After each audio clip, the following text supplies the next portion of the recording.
Hello everyone, I am Dr. Hina Khalid. Today I need to discuss the topic about neurological condition. क्या दिमागी मसलों के साथ या कोई भी अगर असाबी कमज़ोरी है, इसकी वजह से हमें स्पीच एंड लैंग्वेज पैथोलॉजिस्ट के पास जाना चाहिए या नहीं जाना चाहिए? एक सवाल हमारे दिमाग में रेज होता है और इसके बहुत से जवाब है हमारे पास कि अगर हम एक न्यूरोलॉजिकल कंडीशन को रूल करते हैं, फॉर एग्जाम्पल हम एक फॉलिज का मरीज देखते हैं, हम एक रशा का मरीज, पार्किंसंस का पेशेंट देखते हैं, हम एक ऐसा मरीज देखते हैं जिसका फ्लॉपी पॉस्चर है, टैक्सिया वाला है, जो गिर जाता है कहीं पे भी, उसका राइट और लेफ्ट साइड का अगर निगलेक्ट भी आ रहा है या उसको नहीं समझ आती, इसी तरह उसके स्पीच मस्कुलेचर के अंदर भी प्रॉब्लम आएगा, उसके फेस की डेविएशन आएगी, उसको ना सिर्फ ऑरल एक्सरसाइजेस की ज़रूरत होगी, हो सकता है उसको खाने निगलने में भी हमारी हेल्प की ज़रूरत हो, मोर लाइकली हो सकता है उसको अपनी लैंग्वेज एक्सप्रेसिव और रिसेप्टिव डेवलप करने के लिए भी एक स्पीच एंड लैंग्वेज थेरेपिस्ट की जो हेल्प है वो दरकार हो। इसी तरह अगर हम चलते हैं डिमेंशिया की तरफ, जो एक मेमोरी लॉस है, this is also a neurological condition.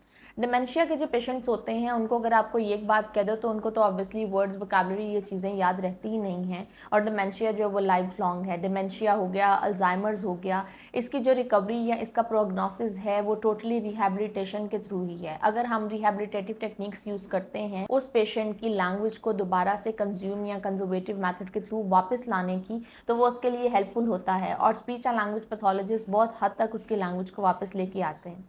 फिर हम बात करते हैं कि जो स्ट्रोक है उसकी कितनी प्रोग्रेस है, क्या वो पेशेंट एक दफ़ा रिग्रेस कर गया और उसके ब्रेन के स्पेसिफिक एरियाज़ में वो लफ्ज़ फंस गए, क्या हम उन्हें वापस निकाल के लेके आ सकते हैं?